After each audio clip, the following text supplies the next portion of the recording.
नमस्कार, मैं डॉक्टर अमित त्रिपाठी और मैक्स वेबर के बारे में हम पढ़े बी एल सेकेंड सेमेस्टर में आपको पढ़ाया जा रहा है। बीच में काफ़ी क्लासेस हम नहीं डाल पाए क्योंकि कुछ तकनीकी कारण थे जिनके कारण हमारी क्लासेस आपसे थोड़ा सा दूर रही।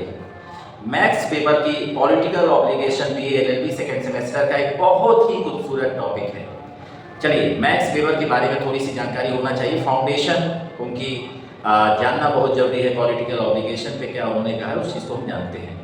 अब मैक्स वेबर के बारे में एक चीज़ हम आपको बहुत अच्छे से बता दें कि क्या ये कौन थे, क्या थे, कहाँ रहते थे, इसके बारे में जानकारी होना चाहिए। जब भी किसी हम पॉलिटिकल थिंकर को पढ़ते हैं तो हमारी कोशिश होना चाहिए कि उसके बारे में हमें चीज़ें पता होनी चाहिए।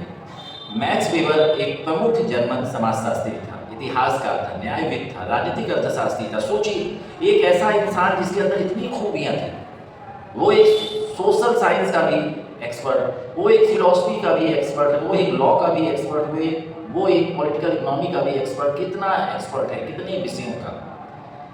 इसी कारण उनके विद्वत गुणों के कारण उन्हें आधुनिक समाजशास्त्र के संस्थापकों में से एक माना जाता है। क्या माना जाता है? आधुनिक समाजशास्त्र के संस्थापकों में से एक माना जाता है। उनके पास कितने विषयों का ज्ञान था? न्याय का ज्ञान था, राजनीतिक अर्थशास्त्र का ज्ञान था, समाजशास्त्र का ज्ञान था और दर्शन शास्त्र का भी ज्ञान था और इतिहास का भी ज्ञान था। इतने सारे विषयों के वे विद्वान थे। इनका कार्य क्या था? मैक्स वेबर का मुख्य कार्य क्या था? तो इनका मुख्य कार्य है समाजशास्त्र, सत्ता, धर्म और अर्थव्यवस्था के अध्ययन में अपना योगदान देना। अब मैक्स वेबर का अगर कोई पूरा नाम आपसे पूछता है तो मैक्सिमिलियन कार्ल एमिल वेबर इनका पूरा नाम था। Maximilian Karl Emil Weber. जन्म कब हुआ था? 21 अप्रैल 1864 में एरफर्ट, प्रशिया में इनका जन्म हुआ था। कहाँ इनका जन्म हुआ था? 21 अप्रैल 1864 में एरफर्ट, प्रशिया में जन्म हुआ था। निधन इनका हुआ था 14 जून 1920 में म्यूनिख, जर्मनी में। अब कोई आपसे पूछता है कि मैक्स वेबर का प्रोफेशन क्या था, तो आप कह सकते हैं सोशल साइंस का ज्ञान था तो समाजशास्त्री था, फिलॉसफी का ज्ञान है तो दार्शनिक था, राजनीतिक अर्थशास्त्र का ज्ञान है तो राजनीतिक अर्थशास्त्री था।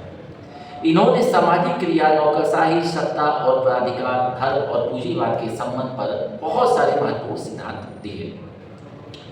अब इनकी कुछ रचनाओं के विषय में हम जानने की कोशिश करते हैं कि मैक्स वेबर की रचना क्या थी। मोटा मोटा हमें समझ आ गया कि ये काफ़ी विषयों के जानकार थे। इनके पास इतिहास का भी नॉलेज था, इनके पास लॉ का भी नॉलेज था, इनके पास पॉलिटिकल इकोनॉमी का भी नॉलेज था, इनके पास हिस्ट्री का भी नॉलेज था, इनके पास फिलॉसफी का भी नॉलेज था। आधुनिक समाजशास्त्र का कोई जनक भी इनको कहता है तो गलत नहीं है। आधुनिक समाजशास्त्री जनक के रूप में इनको देखा जा सकता है। इनका जन्म हमें पता चल गया कहाँ हुआ था। 21 अप्रैल 1864 में एरफर्ट, प्रशिया में हुआ था। इनकी मृत्यु कब हुई थी? 14 जून 1920 में म्यूनिख, जो जर्मनी में, वहाँ पर हुई थी। इन्होंने सामाजिक क्रिया के सिद्धांत पर भी काम किया, इन्होंने नौकरशाही के सिद्धांत पर भी काम किया, इन्होंने सत्ता और अधिकार के भी काम पर कार्य किया और धर्म और पूंजीवाद के संबंध पर भी इन्होंने कार्य किया। अब हम थोड़ी सी जानने की कोशिश करते हैं कि मैक्स वेबर की कौन कौन सी रचनाएं थी। मैंने अभी भी आपसे कहा कि जब कोई आपसे मैक्स वेबर की रचनाओं के बारे में पूछे तो कुछ रचनाओं की जानकारी आपको होना चाहिए। बीएलएलबी के सेकंड सेमेस्टर की परीक्षाएं में अगर आप इन रचनाओं के बारे में लिखते हैं तो बहुत ही अच्छी बात है। इकोनॉमी एंड सोसाइटी 1922 में, इकोनॉमी एंड सोसाइटी, यह जब मैक्स वेबर नहीं रहे थे तो उनके जितने भी प्रकाशित कार्यों का एक विशाल यह संग्रह था। अब आप सोच रहे हैं इकोनॉमी एंड सोसाइटी में क्या महत्वपूर्ण सिद्धांत है, सोचना भी बहुत जरूरी है।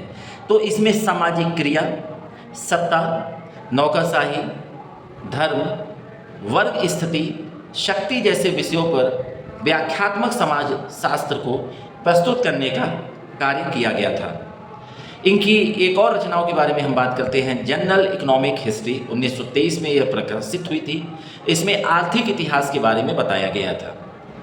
एक और रचना आप लिखिए, the methodology of social sciences.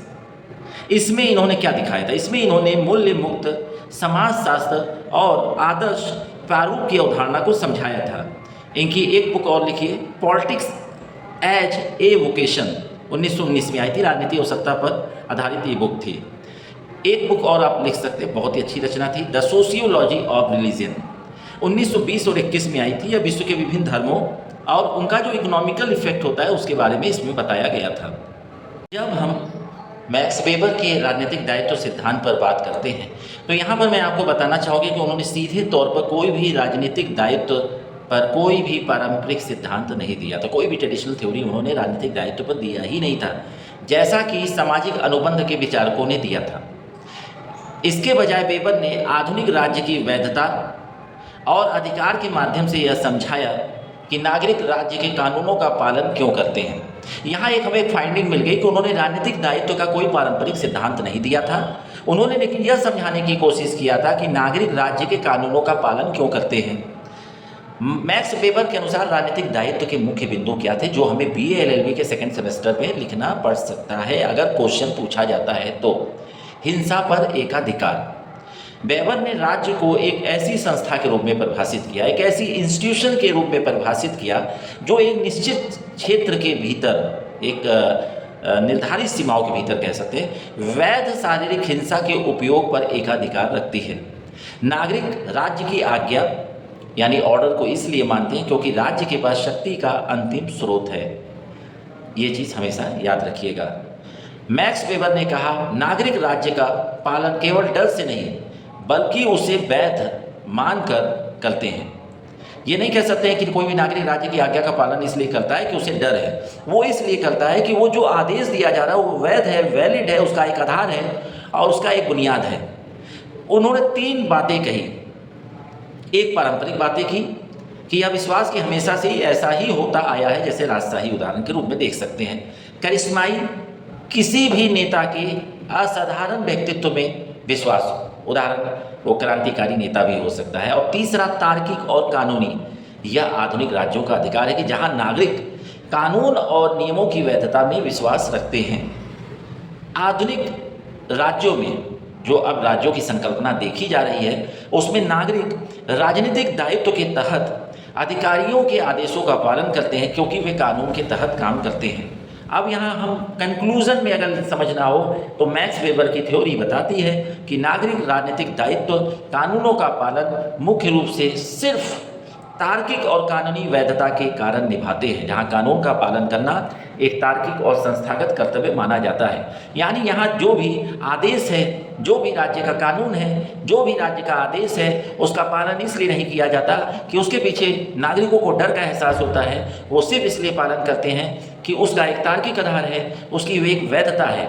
Max weber ने कोई भी राजनीतिक दायित्व का, पॉलिटिकल ऑब्लिगेशन का कोई भी थ्योरी पारंपरिक रूप से नहीं दिया था। हमने उसकी रचना बताई, हमने बताया कि पर्शिया में उसका जन्म हुआ था, हमने बताया उसकी मृत्यु म्यूनिख में हुई थी जो जर्मनी में है, हमने उससे बताया कि वो इतिहास का क्या था, वो न्याय क्या था, वो दार्शनिक विषयों का क्या था, वो राजनीतिक अर्थशास्त्र थी, उसके बाद इतने सारे विषयों का ज्ञान था कि इस अद्वितीय विद्वता के कारण उसे हम आधुनिक समाजशास्त्र के जनक के रूप में भी देख सकते हैं। BA LLB सेकेंड सेमेस्टर की परीक्षाएं नज़दीक हैं। ऑनलाइन वीडियो की जो शुरुआत मंगला देवी स्मारक ग्रुप ऑफ कॉलेज ने की है उसके लिए मैं धन्यवाद देना चाहता हूं। मैं डॉक्टर अमित त्रिपाठी आपको एक बार फिर से धन्यवाद देना चाहता हूं कि आप मेरे लगातार वीडियो को सुन रहे हैं। मुझे उम्मीद है कि आप बेहतर लिखेंगे, आपके पास एक बेहतर समझ है, आप एक बेहतर तरीके से जो भी पाठ्य पुस्तक है उसको पढ़ रहे हैं और मुझे पूरा विश्वास है कि आप सफल होंगे एक अच्छे नंबर के साथ। और आपकी सफलता ही हमारी सफलता का, जिसको कह सकते हैं, एक बड़ा आधार है। तो चलिए मिलकर हम परीक्षा की तैयारी करते हैं। आप एक स्टूडेंट के तौर पर तैयारी कर रहे हैं और मैं एक आपके टीचर के तौर पर तैयारी कर रहा हूँ। हमारा दोनों का मूल उद्देश्य है कि हम सफल हों। तो चलिए, वर्किंग आवर में किसी को भी किसी तरह का क्वेश्चन पूछना हो तो वो मुझे फ़ोन कर सकता है, मैं हमेशा उसके लिए उपस्थित हूँ। धन्यवाद, नमस्कार।